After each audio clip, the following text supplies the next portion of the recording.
What the tech is going on friends, আমি ভিকিনি Coda প্রযুক্তি চ্যানেলের পক্ষ থেকে আপনাদের সবাইকে জানাচ্ছি স্বাগত। এবং কেমন আছেন আপনারা?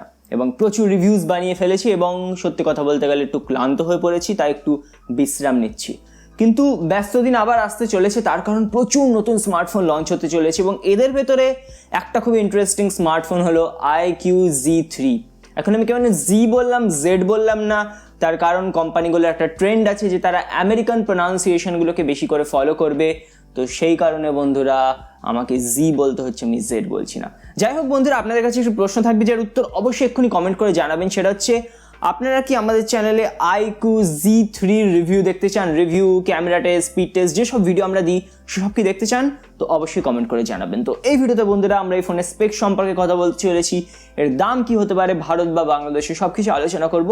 তার আগে ছোট্ট অনুরোধ, যদি চ্যানেলে নতুন এসে থাকেন তাহলে সাবস্ক্রাইব করতে পারেন, সাথে বেল আইকনটাকে প্রেস করে দেবেন। তাহলে কি হবে যে পরবর্তীকালে যখনই আমি কোনো এরকম বাংলা ভাষায় ভিডিও দেবো আপনাদের কাছে নোটিফিকেশন পৌঁছে যাবে। আপনাদের প্রত্যেকের উপস্থিতি কিন্তু আমাদের চ্যানেলের জন্য অত্যন্ত প্রয়োজনীয়। তো চলুন ভিডিওতে আগে যাওয়া যাক।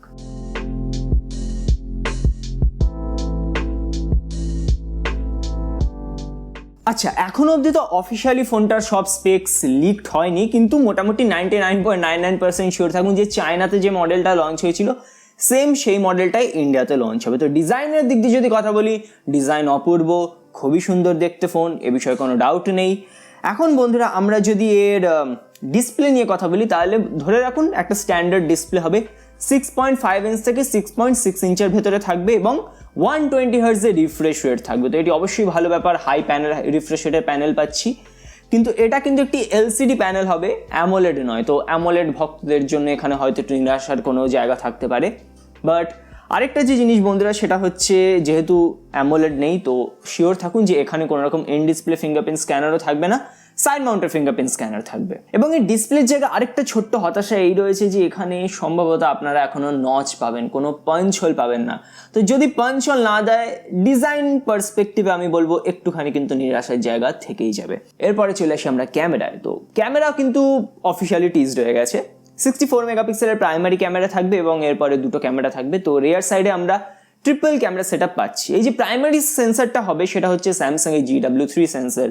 সেম সেন্সার কিন্তু ইউজ হয়েছে Redmi Note 10 Pro-তে, যার ক্যামেরা রিভিউ আমাদের চ্যানেলে আছে, আপনারা গিয়ে দেখে আসতে পারেন।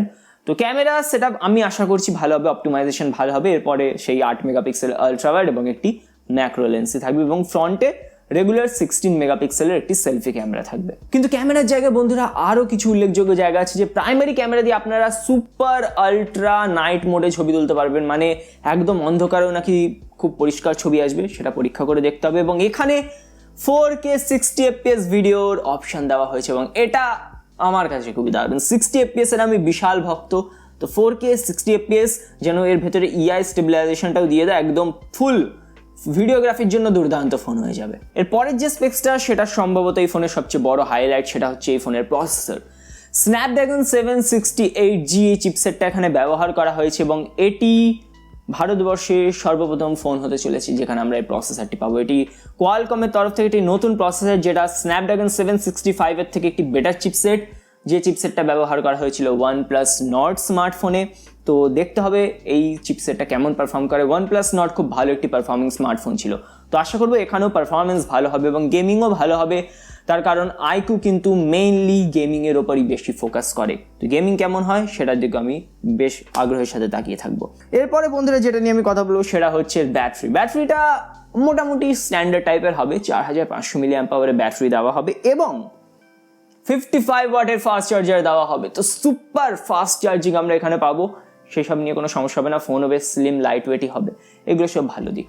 এখন এই সব কিছু মিলিয়ে বন্ধুরা প্রাইস কত হতে পারে? দেখুন, নো ডাউট এর দাম OnePlus Nord এর থেকে কমই হবে, অনেকটাই কম হবে।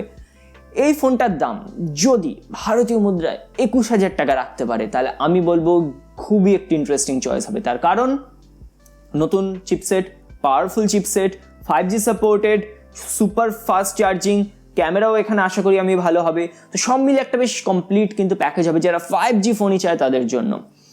এখন বন্ধুরা দেখুন, OnePlus Nord কিছু অ্যাডভান্টেজ আছে, সেটা হচ্ছে এখানে আপনার অ্যামোলেড পান, এছাড়া OIS বা অপটিক্যাল ইমেজ স্টেবিলাইজেশন দেওয়া হয়েছে। তো এই ফোনটারও কিছু কিছু এরকম প্রোজ রয়েছে, কিন্তু ফোনটার দামও বেশি হবে। এই ফোনের এই যে iQOO Z3 আমার মনে হয় এর সবচেয়ে বড় কম্পিটিটর হতে চলেছে Poco X3 Pro, যা রিভিউ আমাদের চ্যানেলে আছে। Poco X3 Proতে আমার মনে হয় পারফরমেন্স বেটারই হবে, তার কারণ আমার এখনো মনে হয় যে স্ন্যাপড্রাগন যে 860 চিপসেট সেটার পাওয়ার স্ন্যাপড্রাগন 768G থেকে বেটার হবে। কিন্তু ক্যামেরা পারফরমেন্স এখানে কেমন হয় iQOO সেটা দেখার রয়েছে, এবং অবশ্যই iQOOতে একটা অ্যাডভান্স টেস্ট থাকবে, সেটা হচ্ছে 5G সাপোর্ট, যেটা আমরা পোকোতে পাই না, যদিও 5G পরের কথা, বাট হ্যাঁ অ্যাডভান্টেজটা থাকবে, সেটা আমাদের মানতে হবে। এখন সব কিছু শেষে বন্ধুরা দাম কত হতে পারে? যদি 21,000 টাকা ভারতীয় মুদ্রায় রাখতে পারে, এবং রিসেন্টলি ভিভো বাংলাদেশেও ভালো প্রাইসিং রাখছে, যেমন আমরা V21 দেখেছি, তো বাংলাদেশে যদি ফোনটা 25,000 টাকার ভেতরে রাখতে পারে দুর্দান্ত ব্যাপার হয়ে যাবে যদি সম্ভব হয়। তো দেখা যাক বন্ধুরা কি হয়, এবং রিভিউ দেওয়ার পুরো চেষ্টা করব। আপনারা যদি বলেন আরও এক্সট্রা কিছু ভিডিওস আনবো। যাই হোক বন্ধুরা, আপনাদের কি মনে হয় ফোনটা সম্পর্কে কমেন্ট করে জানাতে ভুলবেন না। ভিডিওটি ভালো লাগলে বেশি লাইক করবেন। তো আপনার দিন ভালো কাটুক, আসেন আজকের মতো বিদায় আছি, সে ভালো থাকবেন।